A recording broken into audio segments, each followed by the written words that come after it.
안녕하세요. 오늘도 시청해주셔서 감사드리고요. 바로 사연 읽어보겠습니다. 아무것도 모르는 철부지였던 제가 남편과 결혼하면서 겪었던 힘들었던 시간들. 어느 집안이든 시댁과의 트러블도 다양하게 있을 것이고 수많은 사연들이 있겠죠. 저에게는 지금부터 들려드릴 일련의 사건들이 있었고 마음과 몸이 너무 힘들어서 후회한 적도 있었지만 결국에는 제가 선택했던 일들이었기에 이겨내려고 노력하며 살아왔습니다. 쉽지 않았지만 노력하며 살아왔던 시간들이었습니다. 이게 다 당신 때문이야. 당신만 아니었으면 내가 이렇게까지 하지도 않았어. 처음부터 작정하고 오빠하고 엄마를 꼬신 거지, 불려우야.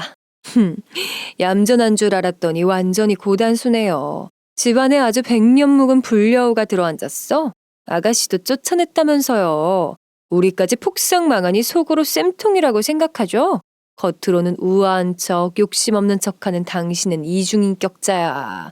다들 이 여자의 시커먼 계략에 속고 있는 거라고요. 조만간 이 많은 재산 저 여자가 다 가로채기 전에 정신 차리세요. 철부지로 아무것도 몰랐던 제가 맏며느리로 살아가면서 겪었던 억울하고 힘들던 그 사연들을 들려드리겠습니다. 안녕하세요. 남편과 지방에서 식품 사업을 하고 있는 40대 초반의 여성입니다.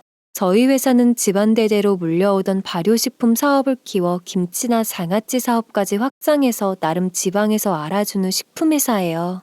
그만큼 저희 식품을 찾아주시는 단골 고객분들에 대한 감사를 이익을 내는 만큼 어려운 이웃에게도 베풀면서 살고 있습니다. 모두가 소비자들이 인정해주고 찾아주시기에 저희도 힘이 나서 이만큼 성장해 나가고 있는 거니까요.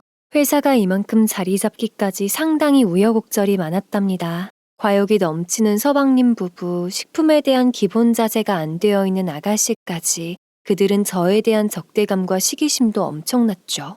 시댁에는 어머님 자식 중에 남편 빼고는 쓸만한 자식이 없었습니다. 서울 토박이인 제가 소개로 남편을 만나 3년의 연애 끝에 남편과 결혼을 한다고 했을 때 부모님은 아무것도 할 줄 모르는 철부지가 그런 사업을 하는 남자와 그것도 맏며느리 자리를 감당할 수 있냐며 걱정을 하셨어요. 하지만 저는 외동딸로 귀하게 자라긴 했지만 집안의 형편은 평범한 편이었습니다. 그래서 대학 생활 내내 여러 가지 아르바이트를 하면서 졸업을 했고 맞벌이하는 부모님을 위해 집안 살림도 도와드리는 부지런한 딸이었어요. 자연스럽게 몸에 배어버린 부지런함은 저의 큰 장점이 되었습니다. 남편이 말하길 시아버님은 저를 처음 만났던 해 지병으로 돌아가셨다고 합니다. 그래서 물려받은 식품 사업을 어머니 혼자 힘들게 운영하고 계시다고 했죠. 서방님 부부는 직장 생활을 한다고 했고 아가씨는 저를 만났던 전통 찻집을 운영하고 있다고 했습니다. 어머님은 처음 뵈러 내려갔을 때 저의 표정이 참 해맑아서 마음에 드신다고 하셨어요. 반가워요. 이 녀석이 몇 년째 결혼하고 싶다는 아가씨가 있다는데 왜 소개를 안 시켜주나 무척 궁금했답니다. 그런데 이렇게 해맑은 아가씨를 보니 이유를 알 것 같네요. 말씀을 꺼내신 어머님은 대대로 내려오는 사업을 남편을 내조해서 잘 이끌어달라고 부탁을 하셨어요. 그리고 거무스름한 냄새나는 무엇인가를 내미시며 그것이 된장인데 맛이 어떤지 평가를 해달라고 하셨어요.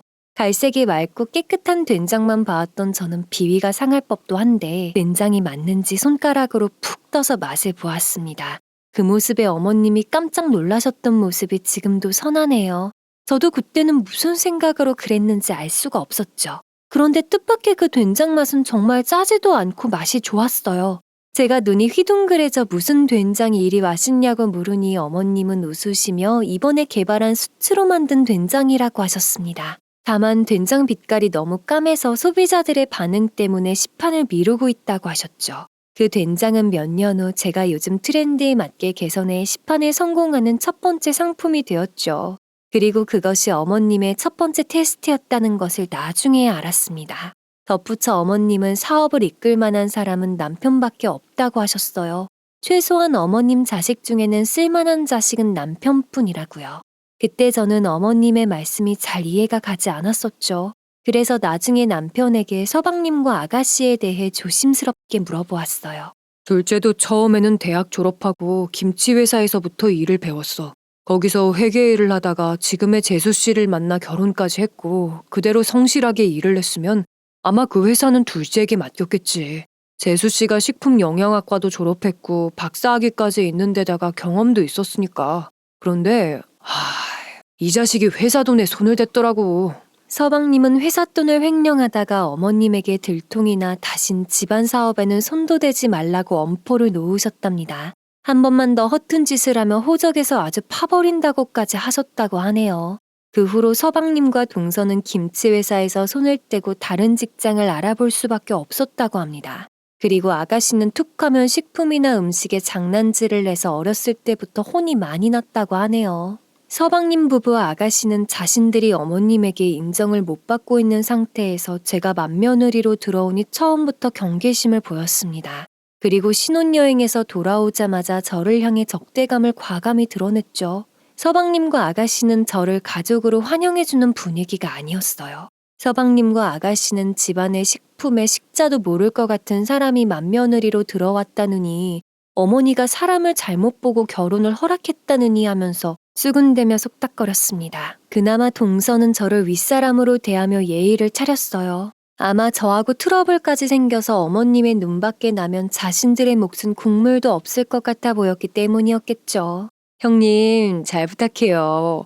어려운 일 있으면 도와드릴 테니 언제든지 연락 주세요.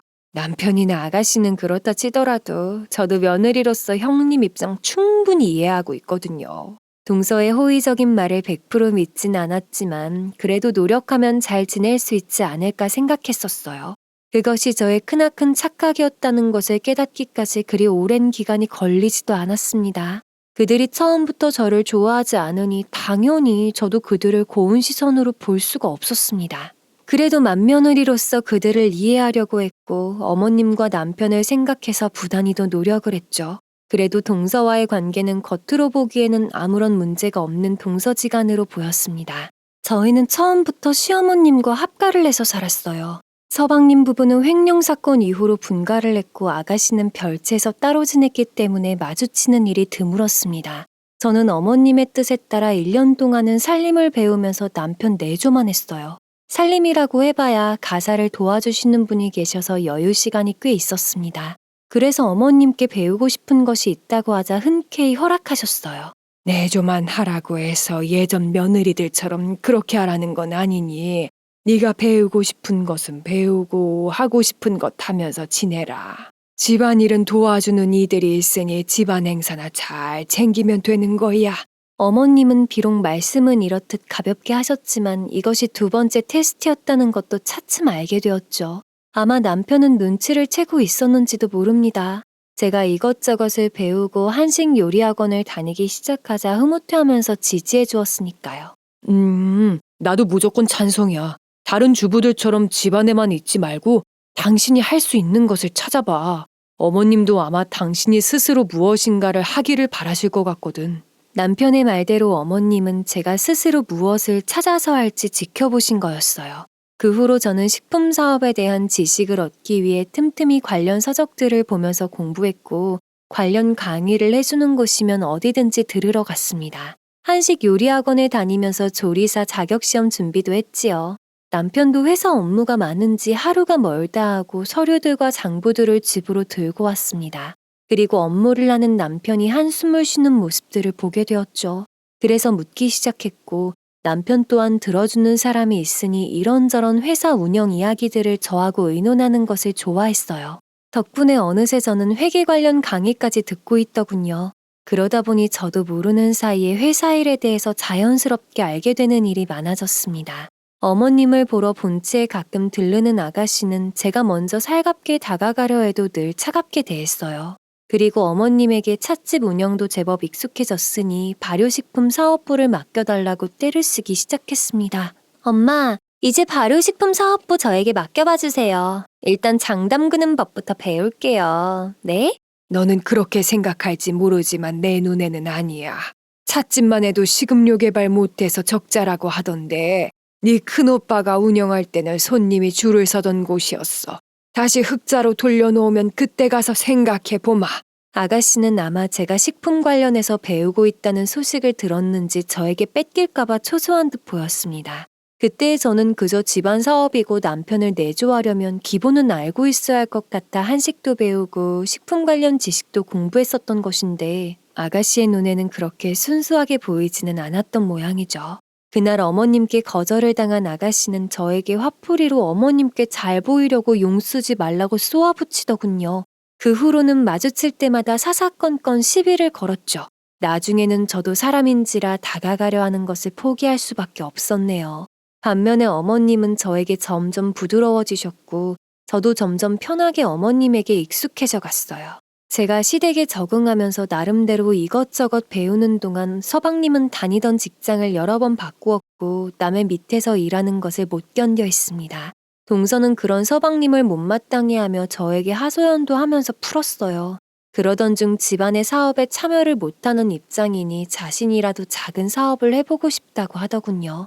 그러고는 저에게 도와달라고 부탁을 해왔습니다. 형님, 제 입장 이해하시죠? 남편이 저러고 있으니 저라도 사업을 해보고 싶은데 어머님한테는 지원금조차 말도 못 꺼내는 입장이니 참 답답하네요.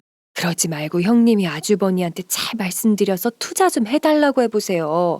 남편이 저러고 있는데 저라도 사업을 해서 먹고 살겠다는데 설마 모른 체 하시겠어요? 그건 내가 말하긴 그렇고 동서가 사업 아이템이랑 사업 계획서를 작성해서 한번 의논해봐. 남편도 사업 아이템이나 계획서가 탄탄하고 전망이 밝으면 분명 투자를 고려해보지 않을까? 동서는 남편에게 직접 말해보라는 저의 대답에 순간 표정이 굳어지는 것을 보았습니다. 하지만 저는 동서의 사업과 관련해 엮이고 싶은 생각이 손톱만큼도 없었어요. 며칠 후 남편은 동서가 사업계획서를 들고 왔는데 계획서가 허술한 것도 문제지만 하필이면 집안에서 하고 있는 김치 사업을 한다고 했다는 겁니다. 남편은 다른 사업이라면 검토라도 해보겠지만 김치 사업은 도와줄 수가 없다고 거절을 했다고 해요. 그런데도 동서는 포기하지 않고 저에게 졸라대기 시작했고 저도 거절을 했어요. 집안 사업이랑 겹치는데 왜 하필 김치 사업이야. 그리고 동선에는 지금 사업 금지령 내렸는데 어머님 아시면 동서나 나나 혼나. 그렇게 하고 싶으면 다른 아이템으로 작게 시작해. 성공하면 그때 어머님께 인정받고 크게 키워봐. 그때 되면 나도 동서 편 들어줄 거고 어머님도 못 이기는 척 도와주실 거야. 요즘은 인터넷 문화가 발달해서 그런 거 잘만 이용하고 소문만 나면 성공률도 높다고 하더라. 형님, 저는 김치 사업을 하고 싶어요. 해본 경험도 있고 제가 생각해둔 게 있단 말이에요. 그럼 5천만 원만 빌려주세요. 제가 형님 시집 왔을 때부터 외롭지 않게 많이 도와드렸잖아요. 그럼 이 정도는 서로 도우면서 살아야 하지 않겠어요? 그렇게 받기만 하면 안 되죠? 그러니까 동서의 말은 아직까지 저에게 잘해줬던 것이 계산적으로 호의적이었다는 말이었는데 참 기가 막혀 오더군요. 그런 계산적인 호의라면 더 이상 받고 싶은 생각도 없었던 저는 딱 잘라서 거절을 했어요. 그랬더니 투자가 안 되면 남편이 사장님인데 현금 5천만 원도 없느냐, 이자를 2배로 쳐줄 테니 빌려달라면서 어찌나 매달리는지요. 일주일이 멀다고 들락거리거나 전화를 해대서 진이 다 빠질 정도였답니다. 오죽하면 어머니가 동서 보고 왜 그렇게 똥마려운 강아지처럼 들락거리냐고 물으시면서 동서의 투자 타령은 끝이 났죠. 어머니가 김치 사업을 한다며 동서가 저희에게 손을 내민 것을 아신다면 호통치실 것은 안 봐도 비디오였으니까요.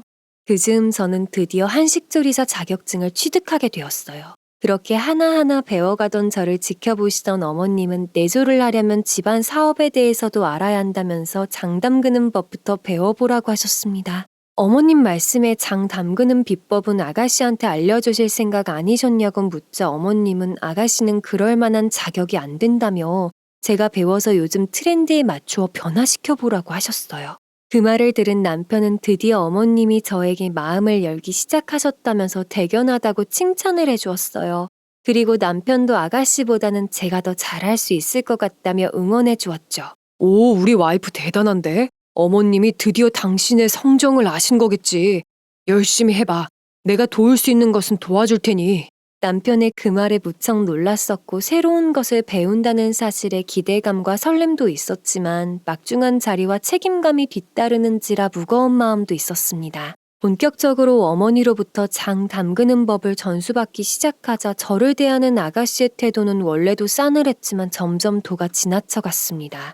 물론 아가씨 입장에서 생각해보면 집안의 비법은 딸인 자기한테 물려줘야 한다고 당연하듯 생각을 했겠죠.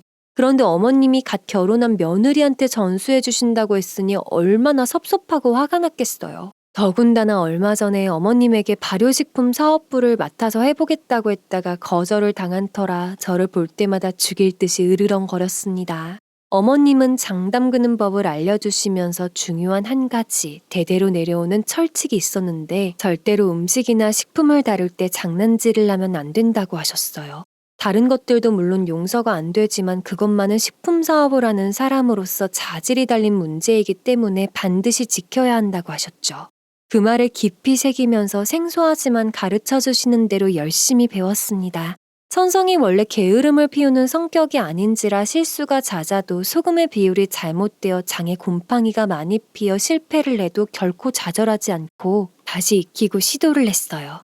저의 그런 모습에 어머님도 비싼 재료 버렸다고 혼내시기는커녕 오히려 처음엔 다들 그런다며 다독거려 주셨습니다.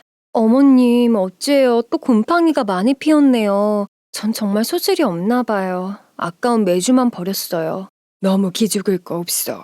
나도 시집 와서 그렇게 배웠어. 그리고 너 정도면 잘하고 있는 거야. 오히려 하얗게 핀 곰팡이를 두려워하지 않으니 그것만으로도 넌 이미 반은 성공한 거지. 어머님과 그렇게 매일을 붙어 있다 보니 점점 정들고 편해져 갔어요. 남편을 믿고 사랑해서 집안까지 따라 내려오긴 했지만 어느새 매일 어머니와 장 담그는 재미에 푹 빠져버린 저였죠. 어머니와 함께하는 그 시간들이 좋았고 새벽부터 일어나서 장독대 뚜껑을 열어놓는 것도 행복했습니다.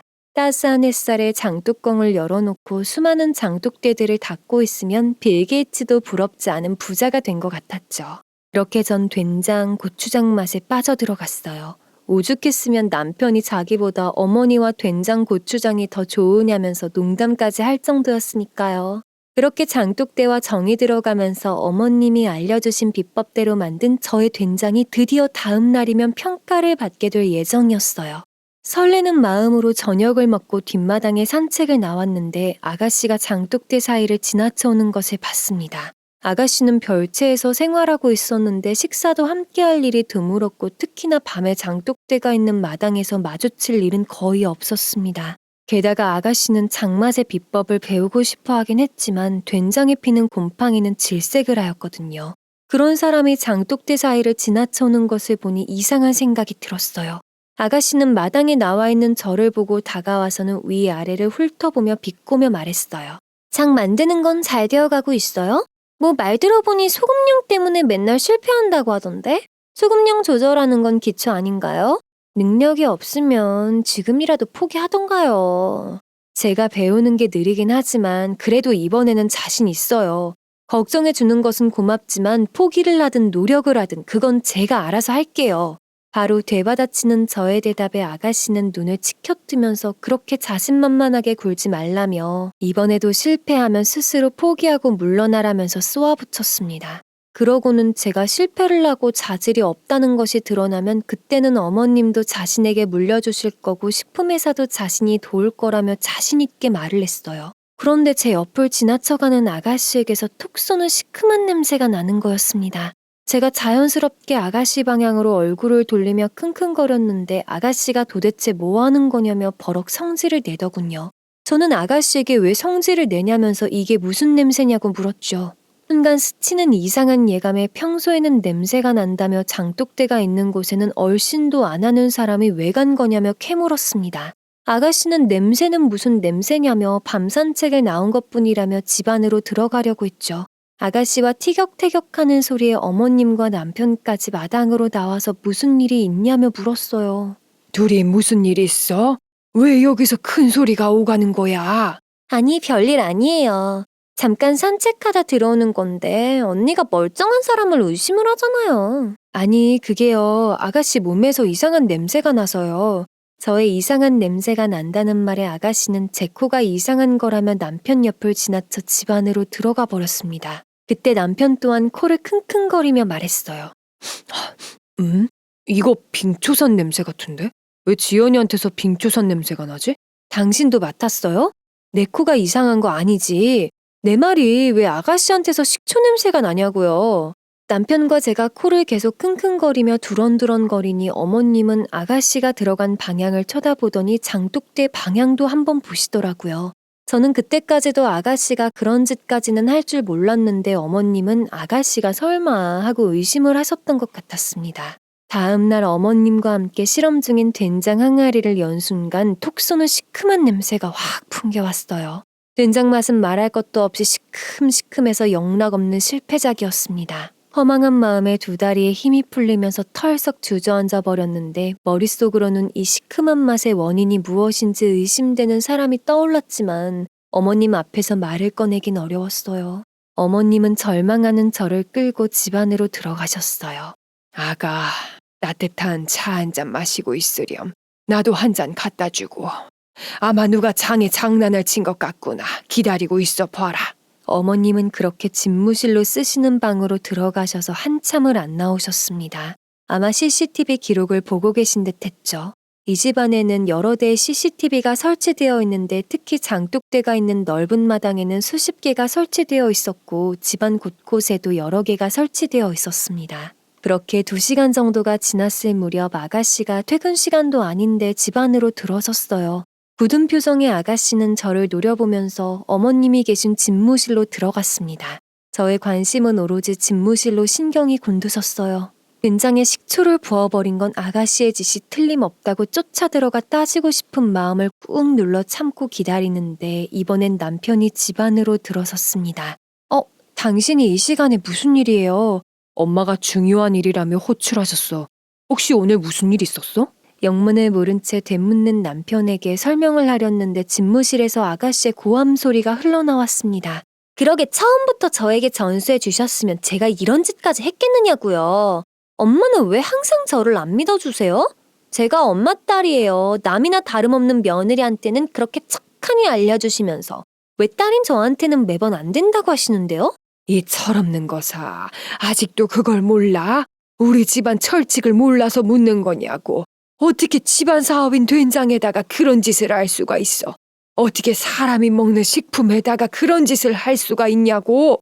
날카롭게 호통치시는 어머님의 목소리가 문 밖에까지 들려오자 남편과 저는 눈이 휘둥그레져 마주 보았습니다. 남편의 표정은 그제서야 사태 파악을 한 듯 험하게 굳어버렸어요. 그리고 어머님의 집무실로 성큼 발길을 옮기는 것을 제가 막아섰습니다. 남편의 두 팔을 붙잡고 어머님이 혼을 내고 있으니 일단 가만히 기다리라고 했죠. 남편은 주먹을 불끈 쥐고 이를 악물고 참고 기다렸습니다. 안에서는 식품 사업을 하는 사람이 이런 짓을 하는 것은 도저히 용서받지 못할 행동이며 그런 일을 일삼는 사람은 소비자와의 신뢰를 언제든지 기만하고 무너뜨릴 수 있다며 꾸짖으셨어요.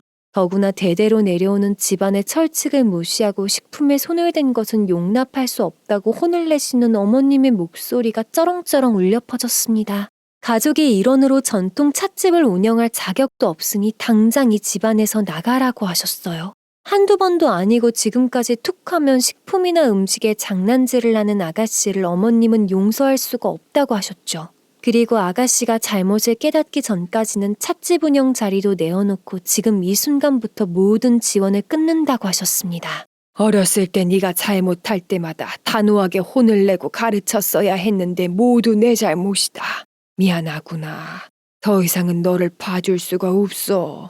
넌 이번엔 넘지 말아야 할 선을 넘었어. 올케 언니한테 정중히 사과부터 하고 이제는 너 스스로 한번 살아봐. 엄마 제발요. 그 전통 찻집은 아버지가 돌아가시면서 제게 주신 거라고요. 절대로 안 돼요. 못 나간다고요. 아가씨의 절규 소리와 함께 집무실 문을 열고 나오신 어머님은 저를 보시며 다 들어서 알고 있지 미안하다 하시면서 면목이 없다고 말씀하셨어요. 그리고 아가씨를 향해 저에게 당장 사과를 하라며 호통치셨지만 아가씨는 분하다는 얼굴로 잘못한 것이 없는데 왜 사과를 해야 하냐며 소리를 고래고래 질렀습니다. 그러더니 성큼성큼 다가와서는 남편이 말릴 사이도 없이 제 뺨을 후려치고 머리채를 휘어잡고 흔들며 소리쳤어요. 이게 다 당신 때문이야. 당신만 아니었음 내가 이렇게까지 하지도 않았어. 처음부터 작정하고 오빠와 엄마를 꼬신 거지 불려우야. 난데없는 귀싸대기까지 맞아서 너무 아프고 얼얼한데 머리채까지 잡히고 흔들리니 어질어질하면서 붙어있는 머리칼이 싹 다 빠져버릴 것만 같았어요. 이리저리 끌려다니면서 휘청거리는데 화가 나서 부들부들 떨던 남편이 정신 차리라며 아가씨의 뺨에 손을 대었습니다. 남편의 그런 모습에 정신이 없던 저마저 깜짝 놀라 쳐다봤어요. 생전 맞아본 적 없는 아가씨가 그동안 오냐오냐 봐주기만 하던 남편한테 얻어맞자 어떻게 오빠까지 이럴 수 있냐며 주저앉아 서럽게 통곡하기 시작했어요. 어머님은 저에게 손찌검을 하고 머리채까지 잡는 아가씨 모습에 충격을 받으셨고 잠시 후 정신이 돌아온 어머님이 통곡하며 우는 아가씨의 등짝을 후려치기 시작했습니다. 이 정신 나간 거사 어디 감히 옳게 언니한테 손찌검을 해. 언제 철들래? 당장 짐 싸들고 나가. 꼴도 보기 싫어. 큰애야 당장 사람 불러서 이것 짐 싸고 당장 쫓아내. 아이고 내가 이런 것도 자식이라고 기다리면 사람 될 줄 알았더니만 내고 남편이 당장 일어서라며 울고불며 버티는 아가씨를 질질 끌고 나가자 어머님은 만신창이가 된 저의 머리를 손바닥으로 빗어 넘기셨습니다. 그리고 한숨을 쉬면서 다친 곳은 없는지 살피기 시작하셨어요.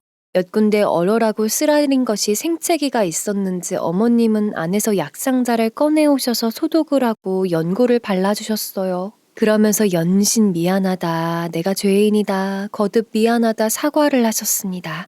태어나서 처음 맞아본 충격에 얼이 빠지고 서럽고 화가 났지만 제 앞에서 대신 사과하시는 어머님에게 도저히 서러워서 울 수도 없었고 아가씨를 원망하는 소리도 할 수가 없었어요.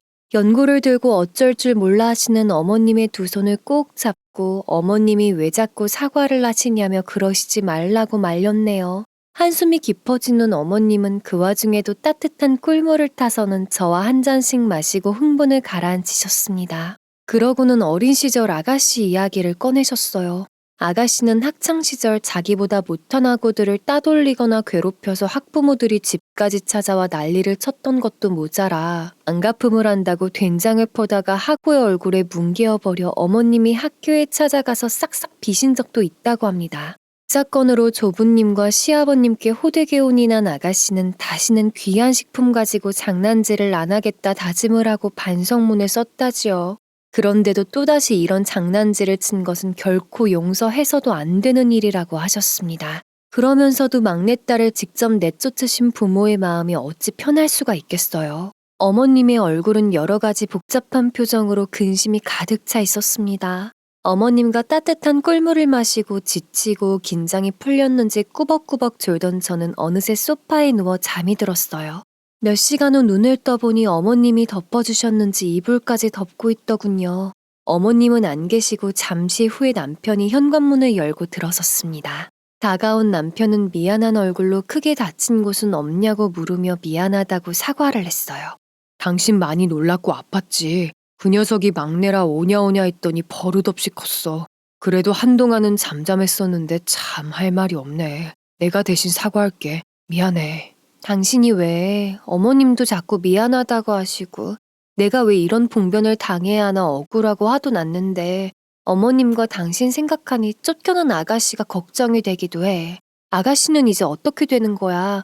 오피스텔 구할 돈은 있는지 모르겠네. 쫓겨난 아가씨가 걱정이 된다는 저의 말에 아버님이 돌아가실 때 물려주신 현금도 제법 있고 차도 가지고 나갔으니 걱정 안 해도 된다고 했어요. 그 말을 들으니 좀 안심이 되었습니다. 사람이 궁지에 몰리면 독만 올라서 문다는 말이 있잖아요. 숨 쉴 틈은 만들어줘야 혼자 살면서 깨닫든 말든 할 것 같았거든요. 남편은 어머님 말씀대로 아가씨는 나가서 고생 좀 해봐야 깨달을 것 같다며 저보고도 모른 척하라며 단호하게 말하더군요. 남편은 어머님께 가보겠다며 일어섰고 저도 더 이상 아가씨를 묻지 않았습니다. 그렇게 집안에 한 차례 회오리가 쓰고 지나갔습니다. 그런데 안 좋은 일들은 한꺼번에 일어난다고 하죠. 아가씨의 사건으로 속상한 마음이 가라앉기도 전에 서방님의 사건이 연이어 터졌습니다. 2주가 지났을 무렵 이번에는 서방님이 어머님을 찾아와 집안의 재산 중 자신의 몫을 달라고 떼를 쓰기 시작했던 거였어요. 지금 시작한 주식 투자가 자신의 궁합과 딱 맞는다며 수익이 제법 나고 있다고 말했죠. 그러고는 자신 있게 물들어올 때도 저으라는 말이 있듯이 과감하게 투자를 해야 한다며 자신의 몫의 재산을 지금 달라고 하는 겁니다. 그 말에 어머님이 코웃음을 치시며 말씀하셨죠. 아휴, 너 3년 전에 회사 돈 횡령했을 때 경찰서에 안 넘긴 것만 해도 다행인 줄 알아. 그리고 네 형 아니었으면 너 분가할 때 1원도 지원 못 받는 거를 네 형이 책임질 가족까지 있는데 어떻게 빈손으로 내보내냐고 해서 그 집 해준 거 아니냐. 그런데 뭐? 네 몫을 달라고? 네가 집안 사업에 뭐를 기여를 했는데 어디 말 좀 들어보자. 형은 회사 물려받을 거잖아요. 그럼 저는요? 예전에 사들인 김치 공장 부지 시세가 엄청나게 올랐다면서요? 사업도 하지 마라 하시고 남의 밑에서 일 못 해먹겠다고요. 그리고 회사 일하다 보면 조금씩 갖다가 쓸 수도 있고 또 채워 넣을 수도 있고 그런 거지. 사업하는 사람 다 물어보세요. 저만 그러고 사나. 그때도 그대로 채워 넣으려고 했어요. 왜 엄마는 그렇게 융통성이 없으세요? 저 엄마 아들이에요. 서방님의 억지스러운 변명에 어머님은 기가 차서 어떻게 회사 돈을 마음대로 제 돈처럼 손을 대냐고 나무라셨고 아직까지 회사 돈에 1원 한 장 손댄 적 없는 형을 본받으라며 호통을 치셨습니다. 게다가 주식 투자는 아무나 하냐면서 당장 수익에 눈이 뒤집혀 과욕을 부렸다가는 폭삭 망하는 것이 주식 투자라며 당장 멈추라고 하셨어요.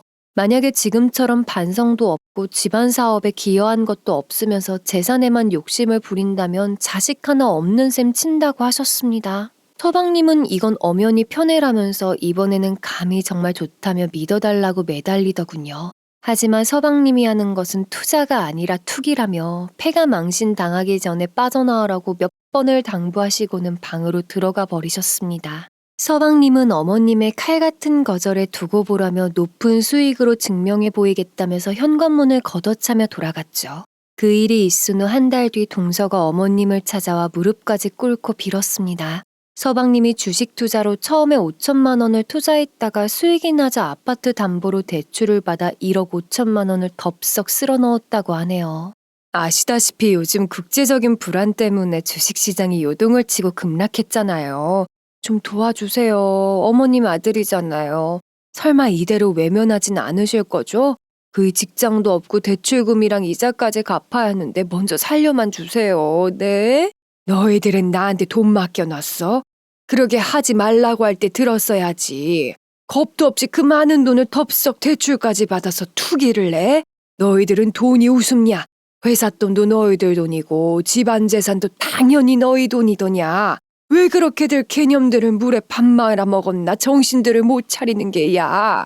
어머님은 동서가 무릎까지 꿇고 지원 요청을 했지만 호통을 치셨어요. 그리고 똥은 싼 놈이 치워야 한다며 이제부터라도 남 밑에서 구슬땀 흘려가며 돈을 벌어보라고 하셨어요. 그래야 돈의 소중함을 안다면서 그런 모습을 보여주면 그때 가서 생각해본다고 하셨습니다. 하지만 동서는 냉정하고 피도 눈물도 없으신 분이라며 어머니를 냉혈한 취급을 했죠. 그때 옆에서 듣고 있던 남편이 말 조심하라고 하자 도끼 어린 눈빛으로 쏘아보았어요. 그러고는 모든 것을 다 가진 사람이 어떻게 자신들의 심정을 알겠냐면서 소리를 질렀습니다. 특히 저를 가리키며 이 집안을 말아먹을 시커먼 사기꾼에 비유하더군요. 얌전한 줄 알았더니 완전히 고단수네요. 집안에 아주 100년 묵은 불려우가 들어앉았어. 아가씨도 쫓아냈다면서요. 우리까지 폭삭 망하니 속으로 쌤통이라고 생각하죠. 겉으로는 우아한 척, 욕심 없는 척하는 당신은 이중인격자야. 다들 이 여자의 시커먼 계략에 속고 있는 거라고요. 조만간 이 많은 재산 저 여자가 다 가로채기 전에 정신 차리세요. 동서는 두 눈을 희번덕거리면서 저와 어머님 가슴에 못 박히는 독한 말들을 쏘아붙이고는 자리를 박차고 나가버렸죠. 동서가 돌아간 후 어머님은 충격이 크셨는지 일주일을 내리 끙끙 앓으셨습니다. 주치의를 불러 진료를 보았지만 스트레스성이라며 진정제와 영양제를 놓아주고 가더군요. 그리고는 혈압이 높으셔서 조심하셔야 한다며 당부 말씀을 하셨어요. 아가씨에 이어 서방님 부부까지 충격적인 일로 속을 썩이는데 어머님의 마음이 온전했겠어요. 아마 시커멓게 뭉그러져 있을 것이 뻔했습니다. 어머님은 일주일이 지나서야 겨우 기운을 차리고 다시 정상적인 활동을 하실 수 있었어요. 그렇게 또 한 고비를 넘기고 이제는 더 이상의 사건은 일어나지 않기를 바랬습니다. 그러나 인생은 언제나 저의 바람과는 반대로 간다고 하죠. 그날은 아가씨가 집에서 쫓겨난 지 3개월쯤 지났을 무렵이었어요. 저의 매주 빚는 솜씨가 늘어가는 만큼 매주를 매다는 끈도 사라져갔죠. 저는 읍내 5일장이 서는 날이라 끈을 구하러 장터로 나갔습니다.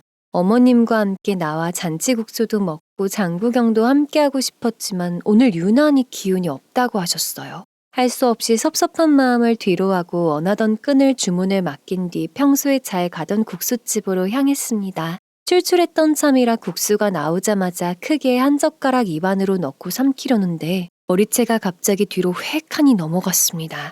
머리채는 뽑힐 것처럼 아팠고 뜨거운 국수 면발과 젓가락은 사방으로 튀었죠. 너무 아파서 눈물이 다 나올 뻔한 것을 꾹 참고 눈을 뜨고 돌아보니 집 나간 아가씨가 서 있는 곳이었습니다. 원수는 외나무 다리에서 만난다더니 왜 이곳에 아가씨가 서 있는지 정말 모를 일이었습니다.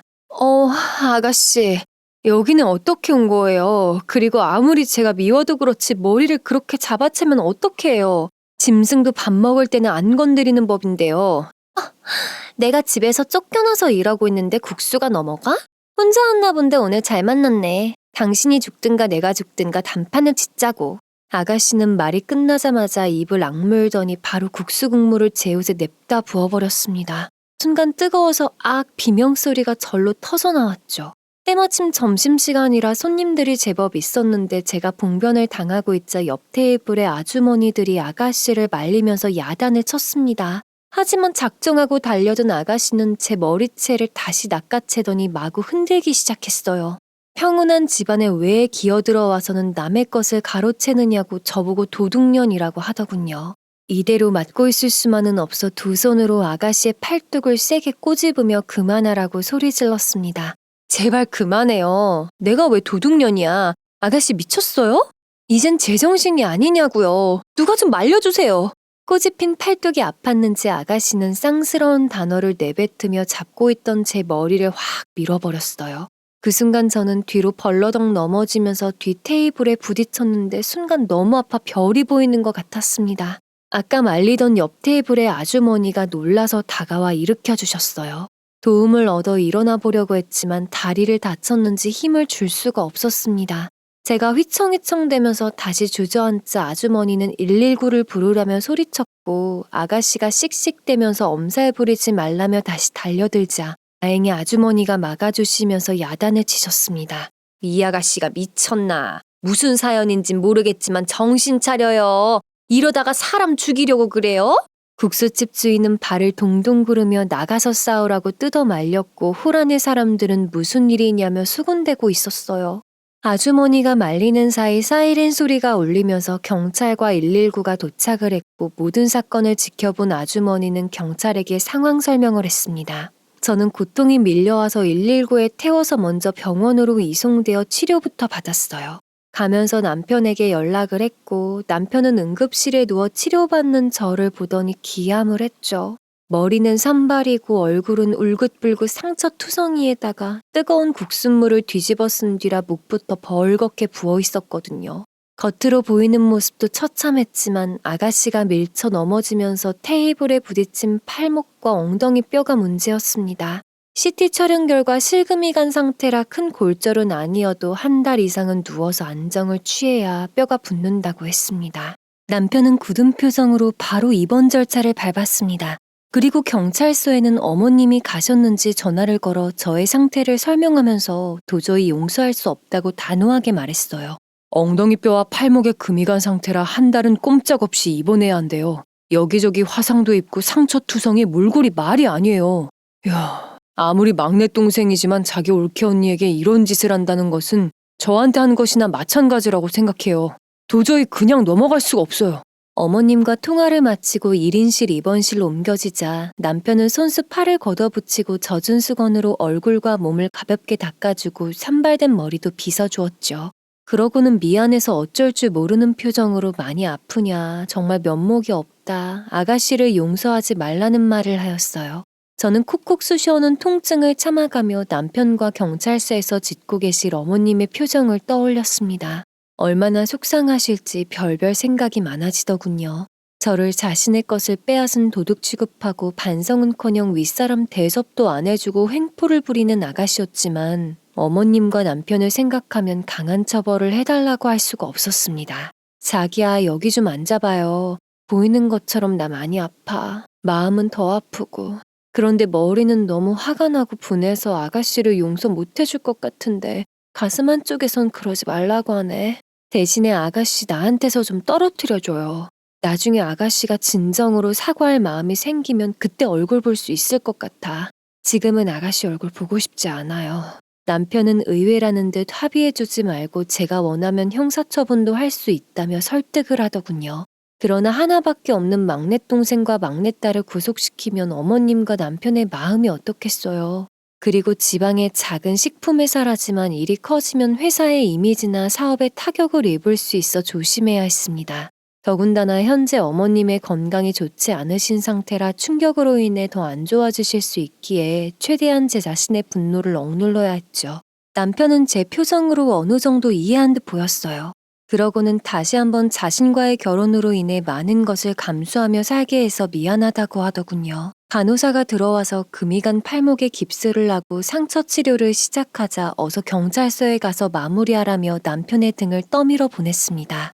남편이 가고 나서야 크게 한숨을 쉬며 울컥하는 마음을 가라앉혔습니다. 서러운 마음에 눈물이 나려 했지만 꾹 참았어요. 그리고 절실히 깨달았습니다. 이 집 맏며느리로 사는 한 수없이 많은 일들이 일어날 거라는 것을요. 아직까지 일어난 일들은 시작에 불과하다는 것을 말이죠. 그래서 더욱더 자신을 다독거리다가 잠이 들었습니다.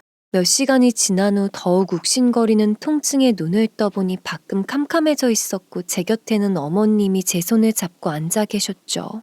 아가 많이 아프냐? 세상에 그것이 아주 미쳤나 보구나. 사람 몰골을 이렇게 만들어 놓고 에구 너 지연이 형사 처분한다고 해도 우린 할 말 없다. 너 하고 싶은 대로 해.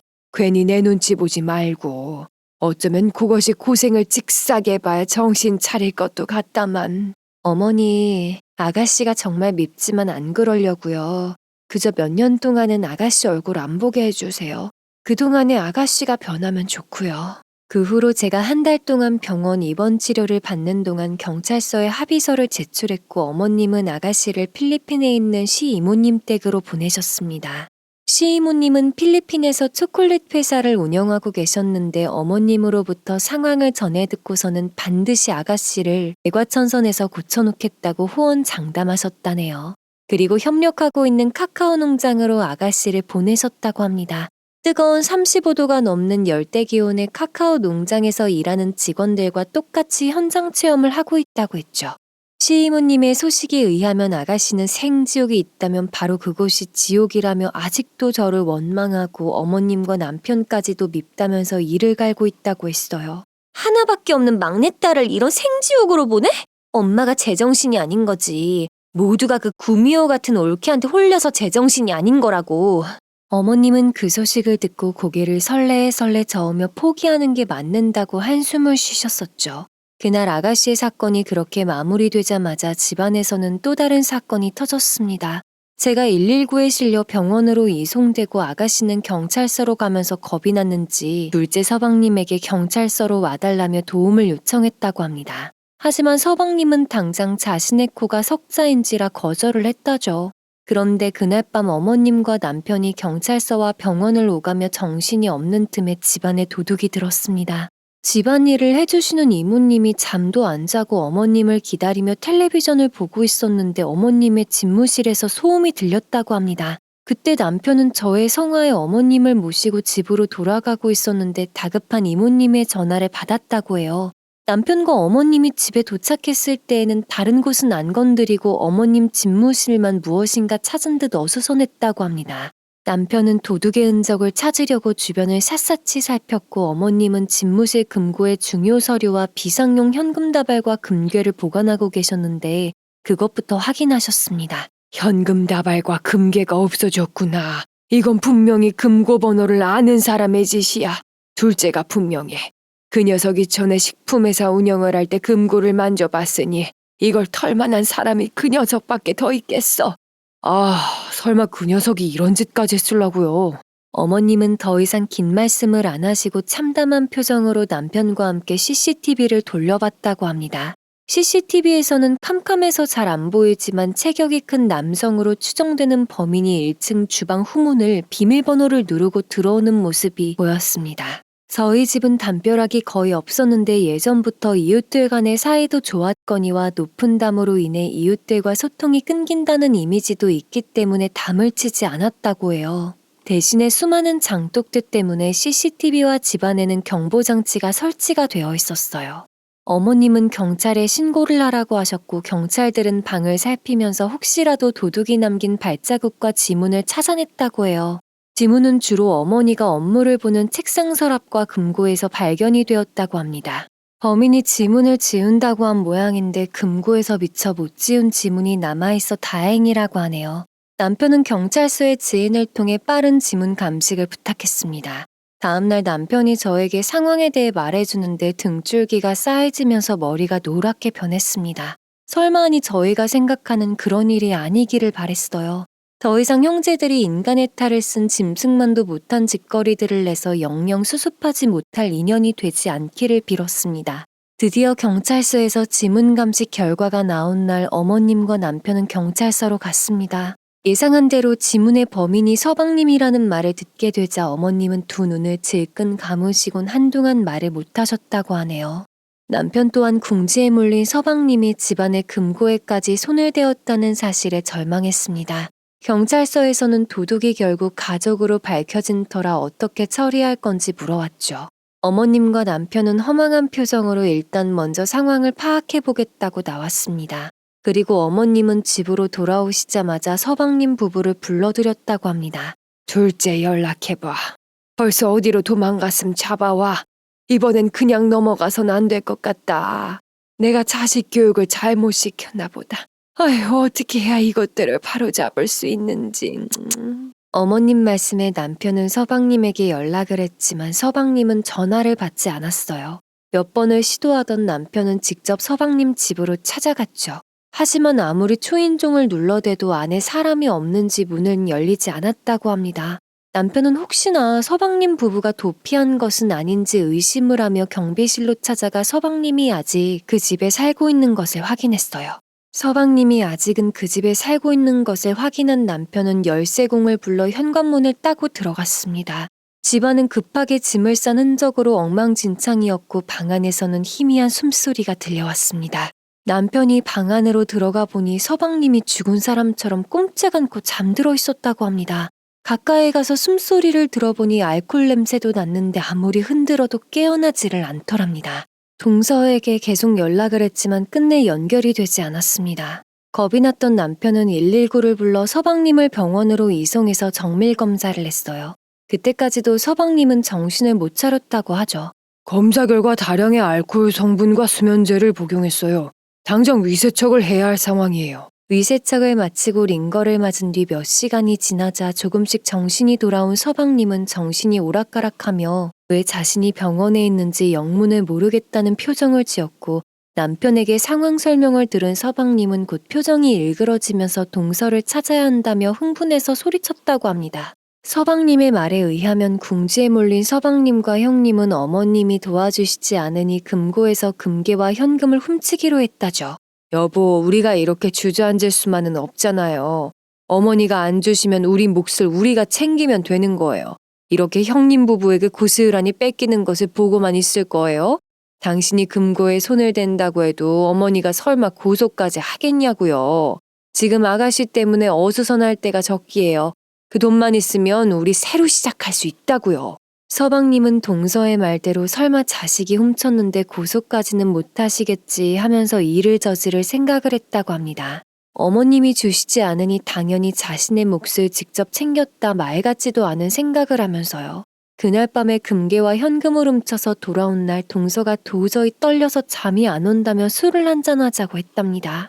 서방님 또한 두근대는 심장 때문에 동서와 주거니 받거니 몇 잔의 소주를 마시고 잠들었다고 해요. 술에 의지하니 두근대는 심장도 멀쩡해졌고 두려운 생각도 들지 않아 기분이 좋아져서 며칠 동안 두 사람은 술에 의지해서 잠들기를 반복했습니다.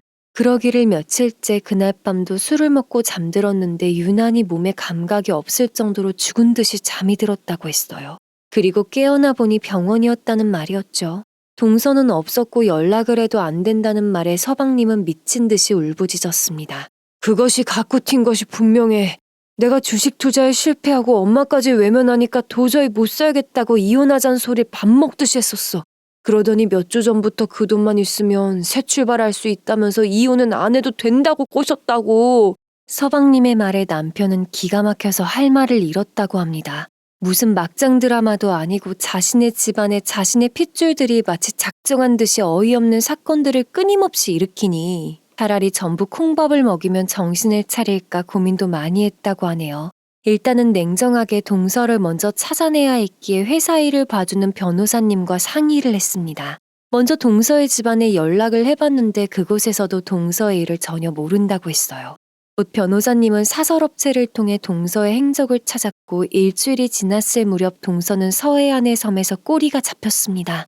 젊은 남자와 함께 있었다고 하는데 그 남자는 동서가 사업을 준비하면서 알게 된 남자로 점차 부적절한 관계로까지 발전했다고 하네요. 두 사람은 금괴와 현금을 훔쳐서 달아났지만 금괴는 꼬리가 잡힐까봐 처분을 못해서 그대로 있어서 회수할 수가 있었습니다. 그리고 현금은 대부분 남자의 사업 준비에 필요하다는 말에 속아서 넘겼는데 알고 봤더니 남자가 급한 사채빚을 갚았던 것이라고 합니다. 사설업체 사람들이 도착했을 때는 둘이 살벌하게 싸우고 있었다고 해요. 내가 이렇게 된 게 모두 그 망할 것들 때문이야. 내가 죽어서도 그 집안 망하라고 저주할 거야. 동서는 그때까지도 모든 탓을 서방님과 시댁의 탓으로 돌리며 저주를 퍼부었다죠. 어머님은 결국 두 눈을 꼭 감고 변호사님께 서방님은 물론 동서와 그 남자까지 모두 고소하라고 하셨고 갖다 붙일 수 있는 모든 제목을 이용해서 강력하게 처벌하라고 하셨답니다. 그것들 이번엔 콩밥 좀 먹이세요. 그렇게 안 하면 정신을 못 차릴 것 같으니. 아휴, 내 자식 중에 정신 나간 자식이 몇인지 자식 농사도 실패한 내가 무슨 자격으로 회사를 이끌겠습니까? 내가 인생을 헛살았습니다. 어머님은 가슴을 치며 한탄을 하셨고 그것들 콩밥 먹이기 전에는 절대로 쓰러지지 않으신다며 꿋꿋하게 버티셨습니다. 동서와 그 남자를 경찰서에서 마주한 서방님은 둘 것들을 가만 안 두겠다며 난리를 피웠고 결국 동서에게 이혼과 위자료 소송을 걸었습니다. 얼마 후 그들은 모두 징역형을 선고받았고 동서와 그 남자에게는 이혼 소송과 위자료까지 더해진 상태로 진행되었습니다. 동서는 친정의 도움을 요청했지만 동서의 부모님은 집안 망신을 동서가 다 시켰다면서 죗값을 치르고 나오라고 했답니다.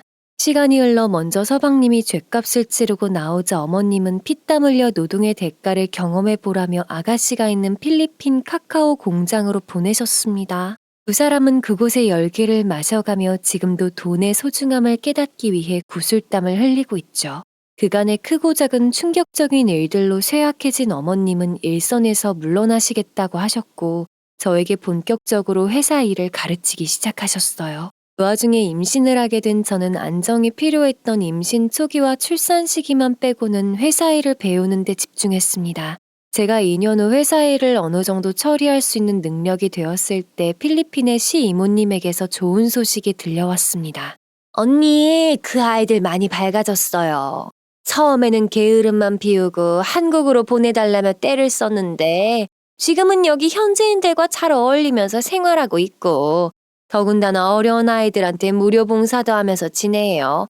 나도 이렇게까지 변할 줄 몰랐는데 기특하죠? 그리고 말씀하시기를 지금은 한국으로 보내달라고 떼도 안 쓰고 오히려 한국으로 돌아가면 머리만 아플 것 같아서 지금처럼 봉사하면서 사는 것이 마음이 편하다고 했답니다. 그래서 당분간 몇 년은 그곳에 머물게 놔두라고 하셨죠.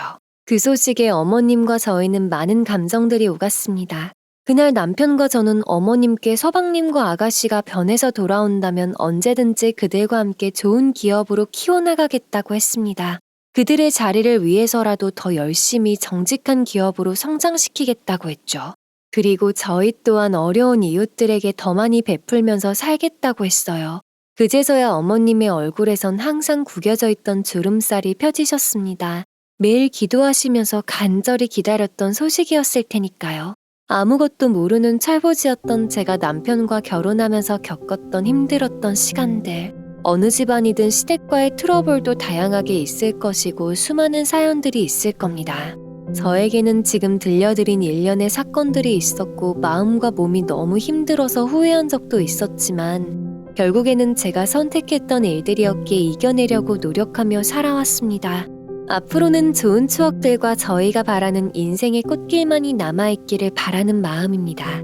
지금까지 긴 사연 들어주셔서 감사드리고 여러분의 가정에는 부디 평안만이 있으시기를 기원드립니다.